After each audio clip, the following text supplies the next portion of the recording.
Hello student, this is Anwar Hussain from English possible YouTube channel. So बच्चों, आज की class में आज हम लोग कुछ सेंटेंसेस पढ़ने वाले हैं, कुछ सेंटेंसेस सीखने वाले हैं जिसका इस्तेमाल हम लोग बहुत ज़्यादा करते हैं।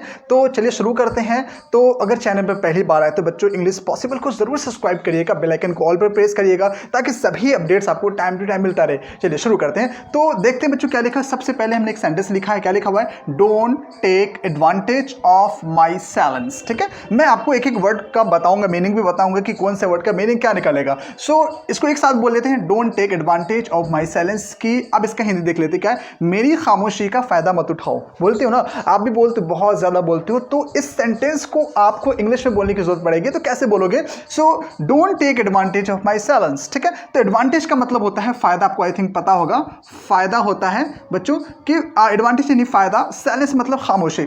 सो don't take advantage, take advantage का मतलब हो जाएगा फायदा उठाना, कि मेरी खामोशी का फायदा मत उठाओ। Don't take advantage of my silence, कि मेरी खामोशी का फायदा मत उठाओ। आई थिंक ये सेंटेंस सबका क्लियर हो गया। आगे बढ़ते नेक्स्ट सेंटेंस क्या है बच्चों की? लिखा हुआ है कि वॉट एवर हैपन्स, रुक जाना है, what ever happens happens for good. क्या लिखा हुआ है? What ever happens, what ever मतलब होता है जो कुछ भी। वॉट एवर क्या मतलब, वॉट एवर का मतलब क्या होगा? जो कुछ भी। हैपन का मतलब होता है होना। तो जो कुछ भी होता है, वॉट एवर हैपन्स, जो कुछ भी होता है, हैपन्स फॉर गुड, अच्छे के लिए होता है। कहते हैं ना, कहावत है कि जो भी होता है अच्छे के लिए होता है। इस सेंटेंस को आपको इंग्लिश में बोलना है, what ever happens happens for good. What ever happens happens for good. तो वॉट एवर मतलब जो कुछ भी, हैपन्स यानी होना, और फॉर गुड यानी अच्छे के लिए। हैपन्स फॉर गुड अच्छे के लिए होता है। आई थिंक सेकेंड सेंटेंस भी आपका क्लियर हो गया। आगे बढ़ते बच्चों, नेक्स्ट सेंटेंस हमारा है आई कांट फॉरगिव। ये है FORGI। फॉरगिव का मतलब होता है माफ करना। क्या कह सकते हैं इसको? माफी देना या माफ करना कह सकते हैं आप बच्चों, माफ करना।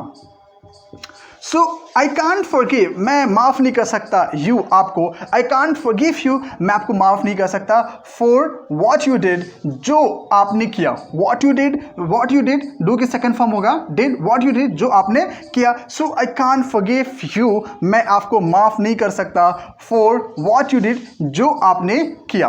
तो एक साथ बोलना सेंटेंस को, I can't forgive you what you did, मैं आपको माफ नहीं कर सकता जो तुमने किया। ये कह सकते हो। चलिए आगे देखते हैं नेक्स्ट सेंटेंस हमारे बच्चों। This is not purpose. Purpose का मतलब होता है मकसद कह सकते हैं, उद्देश्य कह सकते हैं इसको बच्चों।